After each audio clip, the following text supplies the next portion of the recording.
bakunzi bacu ndabahaye ikaze muri aya makuru ategekanye ikirere cyo kuri uyu wa kabiri ni kwigenekerezo rya kane mu nyonyo umwaka wa 2025 mu gatondo hitezwe yuko hose mu gihugu uko hazokwa kayizuba ririmo n'ibicu bike bike ahazoba hakanye gusumba handi azoba ari Ingozi hamwe no mu Kayanza aho ibipimo by'ubushuhe vyaho bizogera kuri degrees Celsius 13 ku muhingamo hitezwe yuko hazogwa imvura hongera hacemwo hake izuba ibujumbura imwaro imuramvya ibubanza mu Cibitoke mu Kayanza hamwe n'Ingozi ikirere kirimwo ibicu vyinshi kikazoboneka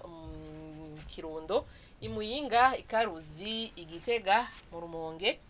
Ibururi hamwe n'Imakamba ahasigaye hakazokwa kayizuba ririmo n'ibicu bike bike ahazoba hashushe gusumba handi azoba ari mu Cibitoke ibipimo by'ubushuhe vyaho bizaba bigera kuri degrees Celsius 31 ejo mu gatondo hitezwe yuko izuba rizoseruka igihe cy'isaha 11 zirenga kiminota 39 rirenge igihe cy'isaha 12 zibura iminota 6 z'umugoroba nuko rero nyana makuru ategekanya ikirere cyo kuri uyu wa kabiri agaruki mwakoze mwese kuyakurikira naho utaha